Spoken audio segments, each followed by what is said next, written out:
LaMelo, 27 points in the second half. Just like, what did you see from him getting a shot going, and also not only the way he was shooting, but the way he was assisting, 11 assists as well. Yeah, and that's always the thing. We're always marveled by his shot making. But the thing that I think continues to just impress me, the thing that continues to help our team get better and better, is that he's trusting the pass. I think that he's really maximizing everyone around him. He's making them better. And then by him doing that, they're knocking down shots or they're playing versus closeouts, and then he gets a couple catch-and-shoot threes. And I think once he sees a couple go in, whether it be a catch-and-shoot three or he's able to drive a closeout, then he's able to hit the step-back three off the dribble. So he's doing a really good job of just letting the game come to him, and then he just does what Melo does, and he's a shot maker.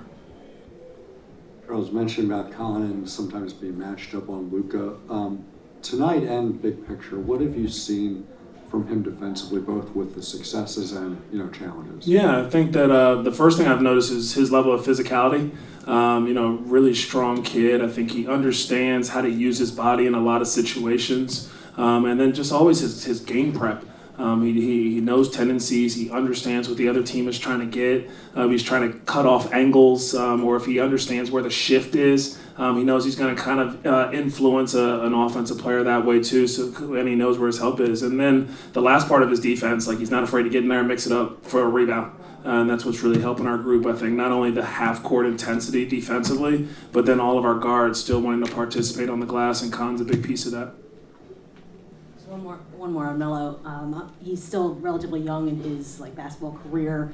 You talk about the way he's learning to trust the pass a little bit more. Just how have you seen him mature in terms of impacting winning, not just shooting a bunch and putting up big numbers? Yeah, I think we see it, number one, just defensively. I'm not even sure how many steals he had or anything like that, but I just, he had one block shot. But deflections, throughout the year, we've talked about his activity with deflections, his anticipation of things. I've seen just more his shift activities, coming over, trying to give help, trying to go vertical. I think just not giving up on plays is the biggest thing. Not always perfect, but not giving up on plays and trying to find a competitive advantage in anything he does defensively. And our guys rally around that. It becomes contagious as soon as he does something competitively, defensively. I think that we all are even more locked in on the game plan, because he's our kind of emotional leader. And when he's playing well, when he's playing that hard, it gets us all going. Congratulations for the win. I know you didn't play much today, but Tan Salon, you mentioned earlier in the season that you embraced his role. Can you define exactly what you mean by his role? Is he a 3D type of player? How do you imagine him, and how can he fulfill that role better or even more efficiently? Yeah, I'm excited for Tijan to continue to grow. I have a feeling that he has a very, very high upside. His role will continue to change, I think, throughout his NBA career. But this year we've talked a lot about how can he impact the game with not always having to score. I think young players, a lot of times, that's their focus, is how can I show coach I can score. And I think once he started realizing that defensively, he can bring a level of physicality, he can execute our coverages, he can communicate, he can be a versatile defender, he's embraced that even more. I think that we've seen him, especially in a lot of situations, rebounding. He's gotten so much better, not leaking out, trying to get early offensive things. He's staying in the possession, and he's come up with some very athletic rebounds. And so I love his length and his size, and I think that he's just seeing how can he impact defensively, and his on-ball defense has improved as well. And then offensively, how can he play off the ball? Spacing, holding corners, not running to the ball, respecting space. His screening, I think he's become a little bit more of a dynamic screener.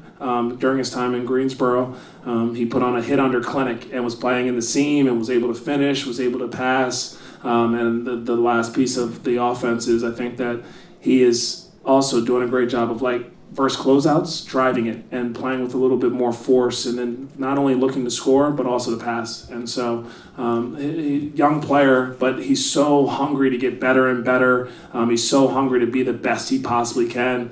But I think that he also has to realize his individual growth needs to also be aligned with the team, and I've just seen that more and more with him, and I'm happy with the development that he's making. Nine threes tonight. You said you even left some out there. Just what was flowing out there from the three-point line? I feel like the first half, it was definitely some good ones that I just missed, but Yeah, I don't know. The teammates is great. I was really just playing for real.